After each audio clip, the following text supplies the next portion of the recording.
मैं कुछ देने आया ही नहीं, मैं तो लेने आया हूं।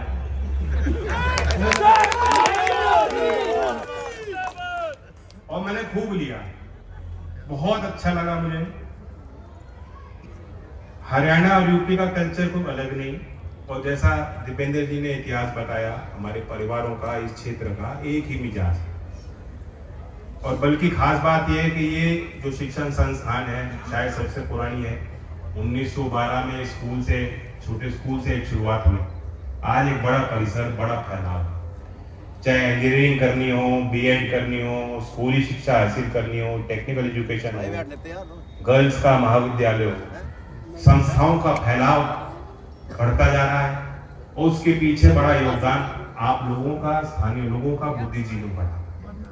दीपेंद्र जी के परिवार का पुराना इतिहास, उनके परदादा जी चौधरी छोटूराम जी, चौधरी छाजू जी, उनके पिछले क्षेत्र के लोग, मौजूद लोग थे उस समय पे, जो अपने समाज के भविष्य को लेके लाजमी है कि चिंतित होंगे। उस समय उन्होंने सोचा कि हम क्या काम कर सकते हैं समाज के उत्थान के लिए, क्षेत्र के विकास के लिए, और उन्होंने शिक्षण संस्थानों पे जोर दिया, दान दिया, जीवन उसी में लगा दिया। इन संस्थाओं से जो उनके जीवन के अंश हैं वो जुड़े हुए हैं। और जब मैं आया, आपने वो पुरानी इमारतें भी दिखाई गुलाब जी, उनका भी अपना इतिहास है, वो धरोहर है, हेरिटेज है। लेकिन संस्था ईंट से नहीं बनाई जाती। जो संस्थाएं जीवंत रहती हैं, जिनका व्यापक प्रभाव होता है, सकारात्मक प्रभाव होता है, जो पीढ़ी दर पीढ़ी और मजबूत होती चली जाती हैं, उनके पीछे जन भावना होती है, जन भागीदारी होती है। आप लोगों ने खून पसीने की कमाई यहाँ किसानों पे कितनी होती है? किसानों पे जो उनका बस बना इस क्षेत्र में पिछले 100 साल से ज्यादा के समय में, जो जिस पे जितना सामर्थ्य था, शायद उससे ज्यादा लोगों ने योगदान दिया। तो जो आपने मुझे इमारत दिखाई है, उसमें मैंने ईंट पे ज्यादा ध्यान फोकस नहीं दिया। एक इतिहास को मैं समझने आया हूं, मुझे बहुत बेहद खुशी है। आज समय की भी आवश्यकता है। हमारे लोग जो खास तौर से किसान कौम, किसानी करने वाले लोग हैं, क्योंकि उससे पवित्र और उससे मेहनत वाला कोई काम है नहीं, और जायज बात है, वो अपनी मेहनत देखते हैं। अब मेहनत के बाहर क्या परिणाम हो उसका, मेहनत के बाहर उनका जो दायरा है वो वहीं तक है। उन्हें लगता है मैं तो जो कर सकता हूं मैंने किया, बाकी प्रकृति के ऊपर है, मंडी के ऊपर है, समाज के ऊपर है।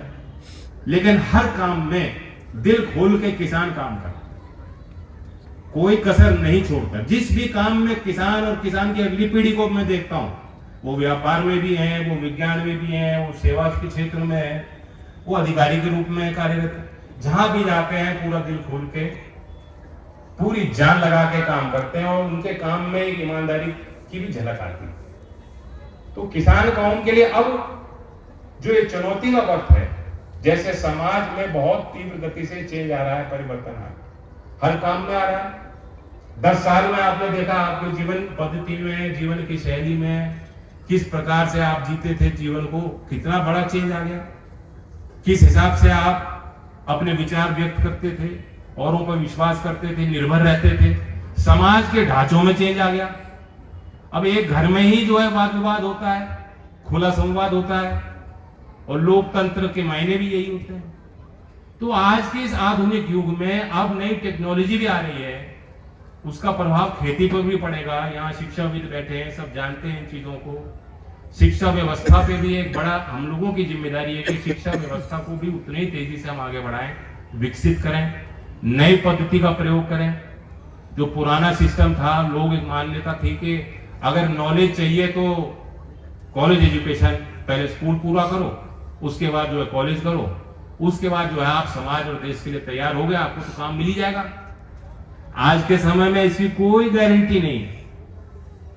वर्ल्ड इकोनॉमिक फोरम की एक रिपोर्ट आई थी कि 2030 तक लगभग 170 मिलियन जॉब, यानी 17 करोड़ एआई के कारण दुनिया में नए जॉब बनेंगे। ये भी उन्होंने कहा कि मोर देन 90 मिलियन यानी 9 करोड़ नौकरियां जो हैं, जो आज जो काम है वो खत्म हो जाएंगे। हरियाणा की आबादी कितनी है? 3 करोड़ होगी, 3 से 3.5 करोड़ होगी। तो आप देखो कितना बड़ा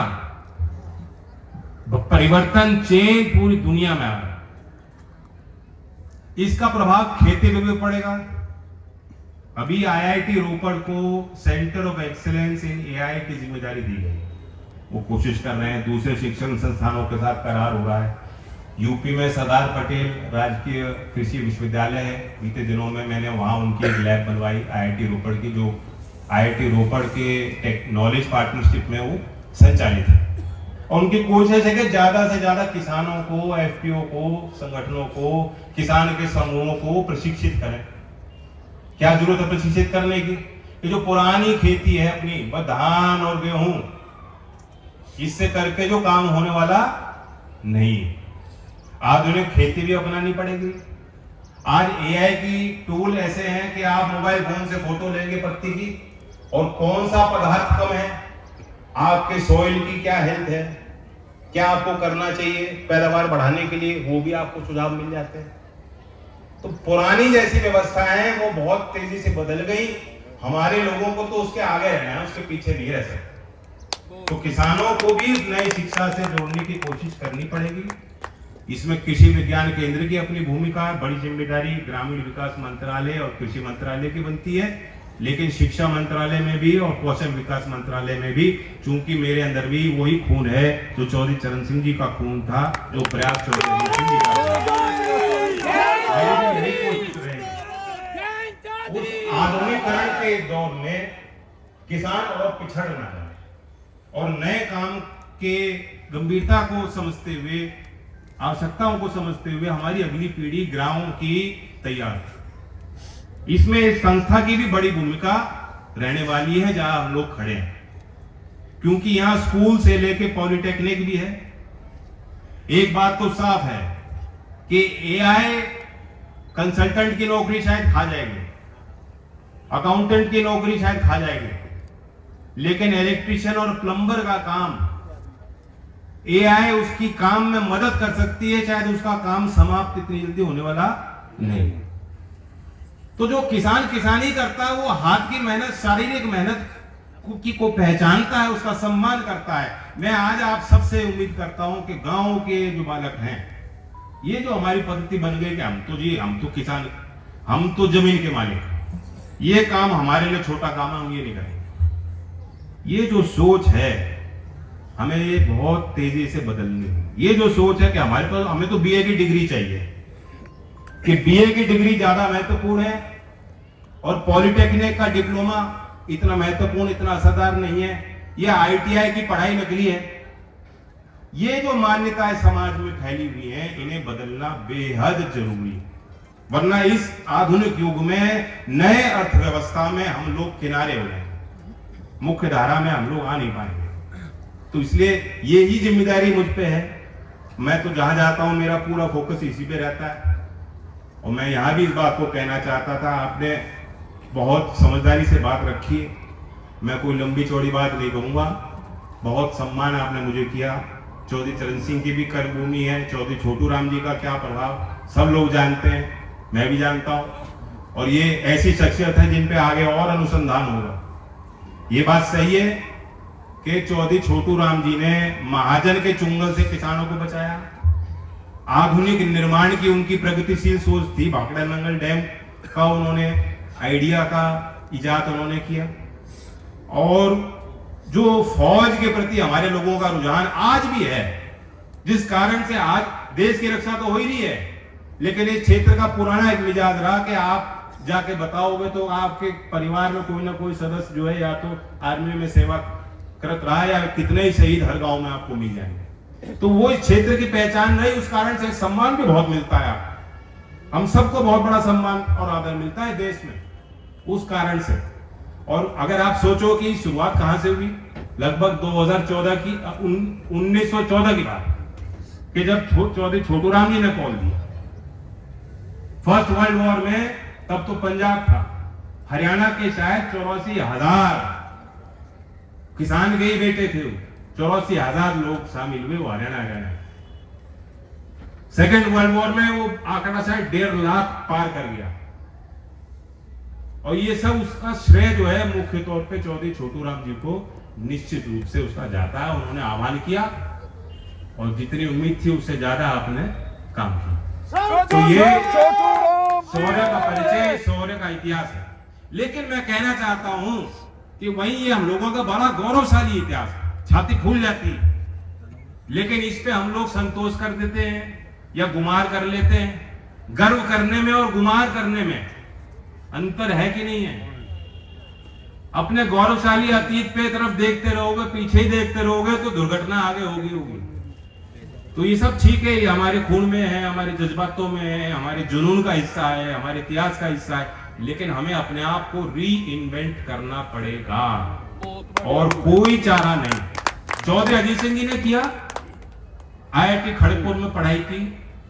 चौधरी चरण सिंह जी ने उनको आगे शिक्षित करने के लिए लोन लेना पड़ा था, लोन लिया, विदेश गए, 20 साल वो वहीं रहे। मैं तो वहीं पैदा हुआ था बाहर ही। चौधरी चरण सिंह जी की तबियत खराब हुई, तब चौधरी अजीत सिंह जी वापिस आए। और उस समय, उस दौर में, राजनीतिक दौर में, उस पृष्ठभूमि में जब चौधरी चरण सिंह जी का निधन हो गया तो किसान का मेरा वर्ग में एक बहुत बड़ा उफान था। उस समय लोगों ने दबाव भी बनाया होगा, चौधरी अजीत सिंह जी के मन की इच्छा भी रही होगी कि उस बड़े सोच को, विचारधारा को आगे ही बढ़ाया जाए। लेकिन चौधरी अजीत सिंह जी ने IITN जो 20 साल विदेश में रहे, आपके बीच में आके आप ही की बोली उन्होंने बोली, आप ही की लड़ाई लड़ी, तो चौधरी अजीत सिंह जी ने भी तो अपने आप को रीइन्वेंट किया। तो इसमें परिवर्तन जीवन पद्धति का हिस्सा है। जीवन का अर्थ ही होता है आगे चलो। शिक्षा के मायने हैं कि हम पीढ़ी को तैयार कर रहे हैं, अतीत के लिए नहीं, भविष्य के लिए।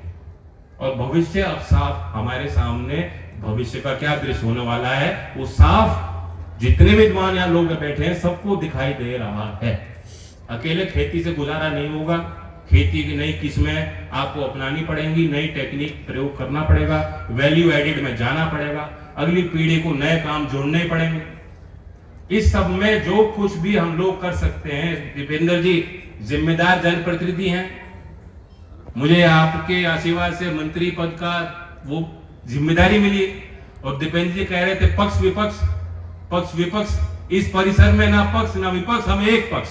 हम लोग एक पक्ष। अब मैं आता हूं घोषणाओं के क्रम में। ये इंटरनेशनल क्षेत्र है। रोहतक का आदमी भाई यहाँ सिर्फ हरियाणा तक की सोच नहीं रखते हैं। यहाँ किसी भी बैठक में चले जाओगे तो बात पूरी दुनिया की होंगी। ट्रंप ने एक वो कर दिया, कैसे कर दिया, हमें क्या करना चाहिए बताओ, सही बात है कि नहीं? डेवोस में वर्ल्ड इकोनॉमिक फोरम हो रहा है, हमारे सरकार के प्रतिनिधि हैं, राज्य के वहां मुख्यमंत्री जा रहे हैं, उद्योग जगत के बड़े नाम जा रहे हैं और करार हो रहे हैं कि देश में कैसे निवेश हो, देश में विकास की गति को और तेजी कैसे दी जाए, धार दी जाए, घोषणाएं हो रही हैं। मैं डेवोस में नहीं हूं, मैंने हालांकि दीपेंद्र जी से चर्चा हुई कि कार्यक्रम होने जा रहा है, तो मैंने कहा इनको, मोनू बैठे हैं, मैंने कहा कि हो सकता है कि मैं वहां स्विट्जरलैंड में हूं, लेकिन मेरा स्विट्जरलैंड यही बना दिया आपने। मेरे लिए डेवोस यही है और डेवोस की घोषणा यहीं से कर रहा हूं, उस मंच से। आधिकारिक घोषणा मैं इस मंच से कर रहा हूं कि मेरा जो मंत्रालय है केंद्र सरकार की तरफ से, कैबिनेट ने उसको अप्रूवल दिया है और आज के दिन डेवोस में भारत सरकार, कौशल विकास मंत्रालय और वर्ल्ड इकोनॉमिक फोरम का करार हो रहा है कि भारत में कौशल विकास को धार देने के लिए, तेजी देने के लिए, नए जगत, औद्योगिक जगत से जोड़ने के लिए, नए करिकुलम से जोड़ने के लिए, दुनिया में विस्तार लाने के लिए भारत और वर्ल्ड इकोनॉमिक फोरम साथ मिलकर स्किल डेवलपमेंट में काम करेगा। ये MOU आज साइन हुआ। मैं ये घोषणा इस मंच से कर रहा हूं। हमारे इतिहास पुरुष फ्रॉम रोहतक टू डेवोस, जो कहते हैं ना कि विकास का रास्ता यहाँ से होकर जाएगा, वहां से होकर जाएगा, डेवोस का रास्ता भी आज रोहतक से होकर जाएगा। बाकी कितने लोग जानते हैं हरियाणा के लोग मेडल जीतते हैं, इसमें कोई शक नहीं। मैं खुश सुना पार्लियामेंट में दीपेंद्र जी ने कोई स्पोर्ट्स पे कुछ चर्चा होती है तो खड़े होकर खूब बोलते हैं कि गर्व की बात है कि हरियाणा के जो खिलाड़ी हैं वो जरूर नाम रोशन कर रहे हैं और जो भी प्रतियोगिता होती है उसमें जीतते हैं। उस श्रृंखला में मैं भी जोड़ देता हूं, अभी वर्ल्ड स्किल एशिया का कंपटीशन चाइनीज टाइपे में हुआ और लगभग 20 या 22 लोग पूरे देश से प्रतिनिधि के तौर पे, खिलाड़ी के तौर पे उसमें गए।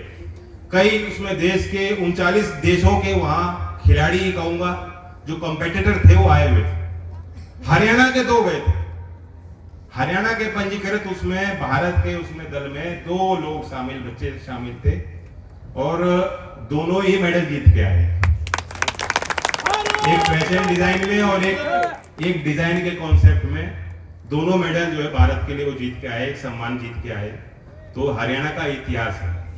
इससे पहले वर्ल्ड स्किल चैंपियनशिप फ्रांस में हुआ था 2024, जिसमें मैं भी गया। ये चैंपियनशिप इसलिए आयोजित होती है कि अलग अलग देशों में अलग अलग स्टैंडर्ड है माना जाए कि इलेक्ट्रिशियन का काम यहाँ कैसे होता है, वहां कैसे होता है, मेसन का काम यहाँ कैसे होता है, मिस्त्री का वहां कैसे होता है। आज यूरोपीय देश हमारे भारत के कामगार को चाहते हैं, हमारे भारत के मजदूर के अनुशासन का लोहा मानती है दुनिया।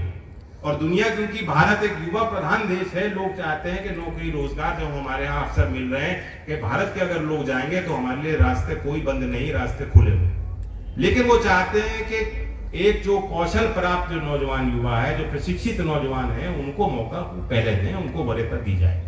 ये स्वाभाविक भी है। कोई भी देश अपने आंतरिक सुरक्षा के लिए, अपने व्यापार के लिए, अपने निवेश के बढ़ाने के लिए ऐसी रणनीति बनाते हैं। लेकिन भारत के नौजवान पूरी दुनिया में आज जा रहे हैं, काम कर रहे हैं। सरकार की नीति और कोशिश है कि उनको बढ़ावा दिया जाए, उनको सपोर्ट किया जाए। तो वर्ल्ड स्किल कंपटीशन इसलिए आयोजित हो जाते हैं कि दुनिया के लगभग 60 देश फ्रांस के उस प्रतियोगिता में थे। सबने एक दूसरे को देखा और जैसे ओलंपिक्स होता है, एशियाड होता है, एक कंपटीशन के तौर पे एक आयोजन बड़ा होता है। अब आज से पहले भारत की टीम तो जाती थी, लेकिन टीम का चयन की जो प्रक्रिया थी वो बड़ी जटिल थी। उसमें हम आखिरी वक्त पे उद्योग जगत के लोगों को कहते थे कि आप ये इस ट्रेड में आप हमारे पास खिलाड़ी नहीं है, आप किसी को तैयार करो ताकि इंडिया का कलर पहन के वो जाके इंडिया का प्रतिनिधित्व कराएं। तो मैंने ये कहा कि इसकी संस्थागत नीति होनी चाहिए। इंडिया स्किल कंपटीशन अभी चल रहा है नॉर्थ ईस्ट रीजन का। कल मैं गुवाहाटी था, कल रात को गुवाहाटी से लौटा हूं। नॉर्थ ईस्ट के राज्यों का एक जो आयोजन हुआ, उसमें विभिन्न 8 राज्य के खिलाड़ी आए। उसमें से जो विजेता होंगे वो जाके इंडिया स्किल कंपटीशन में नोएडा में मार्च में होने जा रहा है, उसमें भाग लेंगे। उत्तर भारत का इस बार आयोजन कौशल का जो प्रतियोगिता है वो आगरा में होगी। तो मैं आप सबको भी निमंत्रण देता हूं कि उस आयोजन में जो आगरा में होगा उसको भी आके देखें, चीयर करें, ताली बजाएं, पीठ थपथपाएं उन नौजवानों की जो उस कौशल यात्रा में जुड़ना चाह रहे हैं, जुड़ रहे हैं। अब इस संस्था की क्या भूमिका हो सकती है उसके लिए? यहां बात हुई, निधि की भी बात हुई, निधि की भी बात करेंगे। लेकिन पहले जो मैं अपने विभाग से जो हो सकता है मैं अपना कहना चाहता हूं कि अभी देश में ऐसी कोई संस्था नहीं जहां जो खिलाड़ी होते हैं, जो चयनित होते हैं भारत के लिए, उनकी ट्रेनिंग हो पाए। कहीं इंडस्ट्री में हम उनको भेज देते हैं, वो ट्रेनिंग करके आ जाते हैं और उनको भेज दिया जाता है। तो परमानेंट एक फैसिलिटी बनाई जाए। उत्तर भारत में 2 स्थान का चयन हमने किया है, पूरे भारत में 5 ऐसी फैसिलिटी बनेंगी। उत्तर भारत के सभी राज्यों के लिए होंगी, उसमें अंतरराष्ट्रीय लेवल के लोग भी आएंगे। वर्ल्ड स्किल कंपटीशन के जो आयोजक है, संगठन है, उनसे भी हम बात करेंगे कि वो भी उसमें उनकी देखरेख में काम हो। 2 संस्थाएं जो है जहां हमने फाइनलाइज की, एक होगी बड़ौत में और दूसरी यही रोहतक, इसी संस्था को मैं चयन कर रहा हूं। कई करोड़ों का निवेश होगा, आधुनिक लैब का निर्माण होगा, यहाँ ट्रेनर आएंगे, बड़ी बड़ी इंडस्ट्री एमएनसी कंपनीज यहाँ इस कैंपस में आएंगी। यहाँ 17,000 बच्चे पढ़ रहे हैं अलग अलग स्ट्रीम में, उनको भी एक रास्ता मिल जाएगा उन कंपनियों के द्वारा कैसे काम करना है, क्या डिसिप्लिन, क्या उनकी आवश्यकता है, काम में कमी है, उस पर एक निरंतरता वो अपने प्रयासों में ला पाएंगे। और बड़ा एक काम प्रभावशाली होने जा रहा है। तो मैं दीपेंद्र जी को, संस्था को धन्यवाद देता हूं कि आपने बड़ा व्यापक सुझाव दिया, इस कार्यक्रम के माध्यम से मुझे अवसर दिया कि मैं आके बात रखूं। छोटी सी बात यहाँ निधि की हुई, आपने पहले 25 दिए, बढ़ के 31 हो गए, तो आपकी सांसद निधि। मैं अपनी निधि सिर्फ खेल में ही देता हूँ, और क्योंकि राज्यसभा में कुछ पाबंदियां होती हैं कि अपने राज्य में जहां से नॉमिनेट होते हो वहां देते हो, कुछ हर साल आप अलाउ हो कि दूसरे राज्य में दे सकते हो। तो मैंने 2 वर्ष में 25-25 लाख 2 गांव भरतपुर में चिन्हित किए थे, और इस साल जोधपुर में रामगढ़ी हॉस्टल है, बहुत ही ऐतिहासिक संस्था है, वहां भी 25 लाख मैंने खेल के निर्माण के लिए दिए हैं। यहाँ आपने 31 लाख कर दिए, तो हम और आप मिलके इस तीसरे साल में, क्योंकि मैं फिर दे सकता हूँ, हम और आप मिलके अगर 51 लाख कर देंगे, लेकिन मेरी ये शर्त है कि वो सिर्फ उससे खेल का ही निर्माण हो, क्योंकि मैं खेल के अलावा कहीं कुछ नहीं दे रहा। हमें जो हरियाणा से भी अपने यूपी वालों को बढ़ाना है ना, मैं 25 से ज्यादा दे नहीं सकता ना। 51 हो गए तो टोटल जो मैंने, आपने एक ही खाता है हमारा, देखो मैं 51 की बात कर रहा हूँ। अब उसमें आप 31 दो या मैं 25 दो, कौन गिन रहा है? हम दोनों का एक ही खाता माना जाएगा ना, तो ठीक है, 51 की बात हो गई। धन्यवाद। जय हिंद, जय भारत। बैठो बैठो, भी थोड़ा सा रुको रुको। बहुत बहुत धन्यवाद हमारे आज के मुख्य अतिथि श्री जयंत चौधरी का। भाई दो बैठो, भाई बैठो, अभी मोमेंटो देने सम्मानित करना हमारे मुख्य अतिथिगण को। अब मैं निवेदन करता हूँ हमारे मुख्य अतिथि विशिष्ट अतिथियों का वो स्टेज पर आए और हमारा कलेक्टर का विमोचन होगा। सभी से हाथ जोड़कर निवेदन है, 10 मिनट शांति का दान दे। मैं बैठ जाए से मत करो, सबसे मिलके जाएंगे। एमपी साहब, खाना भी है, सारी बातें हैं भाई। मैं कैलेंडर का विमोचन करवाओ। हमारे आदरणीय श्री जयंत चौधरी, हमारे आदरणीय श्री दीपेंद्र जी, आदरणीय श्री आनंद सिंह दांगी जी, हमारे मेम से विधायक भाई बलराम दांगी जी। भाई एक बार इस बात का विशेष धन्यवाद जैन जी, इस बात का विशेष धन्यवाद कि पूरे देश में 2 सेंटर, एक बड़ौत में, और मुझे पता है बड़ौत आपकी कर्म भूमि भी है, और दूसरा आपने रोहतक के लिए उसका चयन किया, उसके लिए विशेष आपका बहुत बहुत धन्यवाद। भाई जैसी पेटवार जी पहुंचे, कैलेंडर का विमोचन हमारे मुख्य अतिथि जो किया जा रहा है, भाई तालियां बजाकर धन्यवाद करें। खोलना ही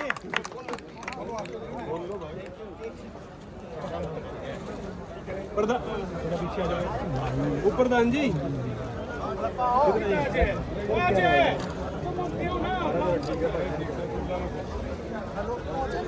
विधायक जी,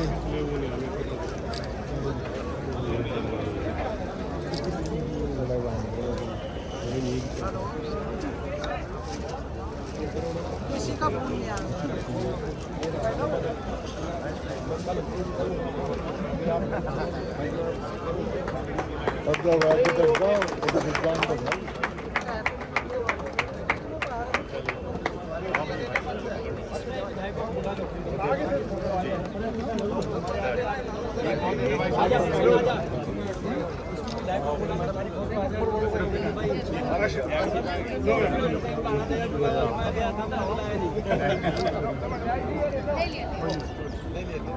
ये हो गया सर, जूनियर से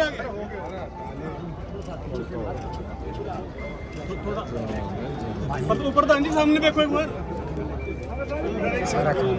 मैं निवेदन करता हूं हमारे आदरणीय प्रधान श्री गुलाब विमाना जी से, वो हमारे आज के मुख्य अतिथि श्री